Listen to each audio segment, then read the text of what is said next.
That first media interview is always a bit nerve-wracking for any new author, for anyone, period. But I can't stress the importance of being well prepared, making sure that you know the location, you know the time, you know how you should dress, and double checking that too just before the interview so you're not late.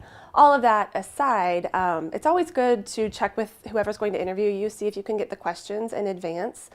Knowing 3 to 5 key points that you want to make sure that you get across in the interview and working those into your answers. So if the reporter or the person interviewing you goes off topic a little bit, you won't forget why you're there and the 3 to 5 topics that or the 3 to 5 points that you want to make sure you get across.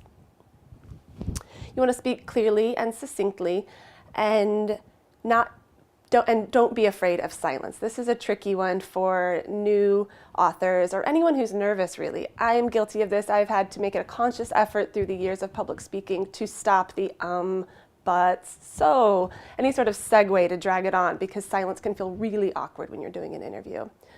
If it's a TV or a live interview, of course you have to be aware of your appearance, how you look, what you wear.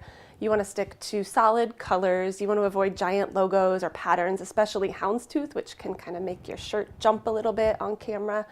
And all of that's just going to be distracting. If you have a giant logo that has to be blurred out, people are going to lose a little bit of what you're saying because they're focusing on everything else that's going on the screen.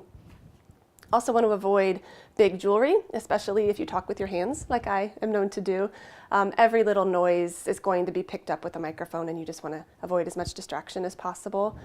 And finally, being aware of nonverbals. Be aware of how you're sitting and eye contact with the person who's interviewing you. And as silly as it sounds, don't forget to blink. I've had some amazing articulate interviews, and something happens when you get in front of a camera and your eyes kind of bug out and you forget to blink. So take a big breath and try to relax and blink.